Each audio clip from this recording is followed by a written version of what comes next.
মদের দোকানের প্রতিবাদে ঝাঁটাহাতে বিক্ষোভ প্রমীলা বাহিনীর। গ্রামের মধ্যে মদের দোকান হওয়ায় এই প্রতিবাদ ও বিক্ষোভ।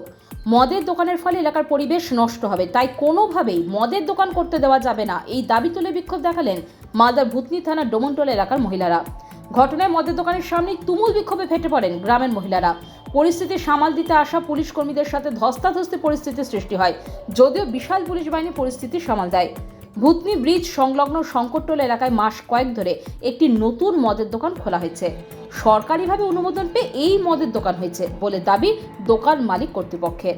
আর এই নতুন মদের দোকান হওয়ার কথা গ্রামবাসীদের কানে পৌঁছতেই প্রতিবাদে সংঘবদ্ধ হয় গ্রামবাসীরা। রীতিমতন সেই মদের দোকানের সামনে চলতে থাকে বিক্ষোভ প্রদর্শন। মহিলারা ঝাঁটা হাতে বিক্ষোভ দেখাতে থাকেন। বিক্ষোভকারীদের অভিযোগ, ব্রিজ সংলগ্ন রাস্তার ঠিক পাশে এই মদের দোকান নতুন করা হয়েছে। দোকানের আশেপাশে রয়েছে প্রাথমিক বিদ্যালয়, ধর্মীয় স্থান। রাস্তা দিয়ে যাতায়াতকারী মহিলাদেরও সমস্যা হতে পারে, তাই এত লোকালয় কোনোভাবে মদের দোকান হতে দেওয়া যাবে না বলে দাবি এলাকাবাসী। দাবি যদি না মানা হয় তাহলে আরও বৃহত্তর আন্দোলন হবে, এমনকি ভেঙে গুঁড়িয়ে দেওয়া হবে দোকান, এমনটাই বলছে এলাকাবাসীরা।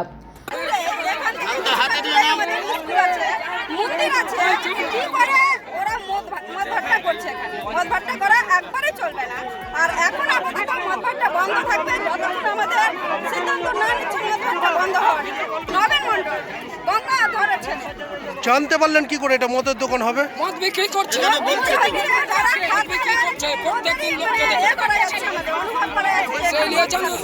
দেখা যাচ্ছে বাচ্চারা যাচ্ছে, বাচ্চারা বলছে সবাই তখনকার এটা নিল যে কি মদ ভাট্টাটা বন্ধ করা হোক, বাচ্চাদের ভয় লাগছে যেতে স্কুল।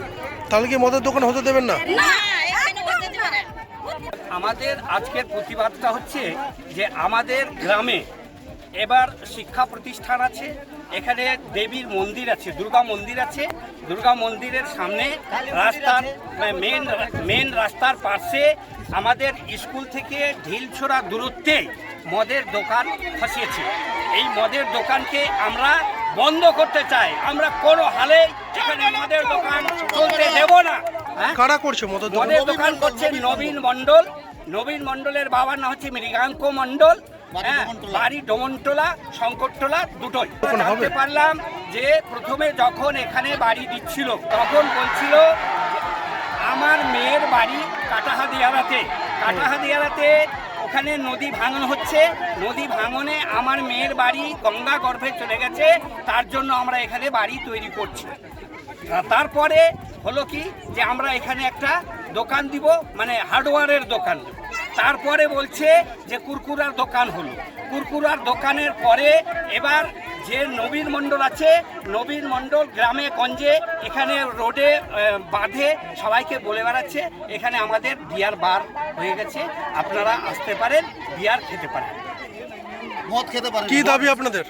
দাবি কি আপনাদের? দাবি আমাদের এখানে মদের ঠেকা চলবে না, বিয়ার বার চলবে না, মদের দোকান আমরা হতে দেব না। প্রশাসনের লোক যা বলুক, প্রশাসনের লোক বলল যে জনগণের ঊর্ধ্বে কেউ হতে পারে না, জনগণ যেটা করবে সেটাই সর্বশ্রেষ্ঠ এবং জনগণের দ্বারাই সব কাজ হবে। দাবি না মানা হলে আমরা মানব না, আমরা আমরণ ধর্মঘট করবো। আমরণ ধর্মঘট করে মদের ভাটটিকে আমরা ভেঙে গুড়িয়ে ছারখার করে দেব। সরকারি নির্দেশ মেনে দোকান করা হয়েছে বলে দাবি দোকান মালিক নবীন মণ্ডলের।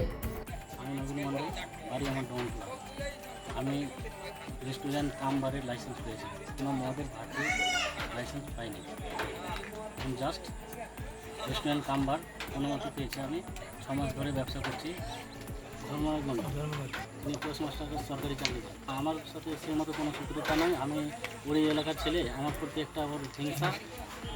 একদিন আগে এসে আমাকে থ্রেট দিয়ে গেছে যে এইসব দোকান, মানে আমি তো অনেক দিন থেকে ব্যবসা করছিলাম, আমি হাইলাইটটা করেছিলাম না। এই ছেলেটা যখন আমার ডকুমেন্টসগুলো পেল তখন গ্রামবাসীকে সব কিছু হাইলাইট নিজে করে বিক্ষোভ করে, প্লাস আমাকে বলে গেছিলো যে এইসব দোকান করতে পারবি না, দোকান করলেও দোকানও ভাঙবে, তুইও ভাঙবি, এর মতো একটা আমাকে গ্রামবাসীরা এইগুলো লোক এসছে আমার 1 কিলোমিটার দূর ডোমনটোলা, এই দোকানটা আমার শঙ্করটোলার আন্ডার করে। বেশিরভাগ লোক ডোমনটোলা থেকে এসছে, আর কিছু লোক হায়ার করে নিয়ে এসছে ডোমনটোলা কলোনি থেকে। মেয়ে ছেলেগুলো আসছিল না, ওদের শাড়ি দেওয়ার বাহানা করে নিয়ে এসছে। পরিকাঠামো বলতে আমার কাছে ফায়ার লাইসেন্স, ট্রেড লাইসেন্স, ডকুমেন্টসের দিক থেকে আমার সব কিছু রেডি। তা করতে গেলে সরকার আইনের দিক থেকে তোমাকে যেটা হয় সেটা সাহায্য করবে। Bureau news Bangla Times.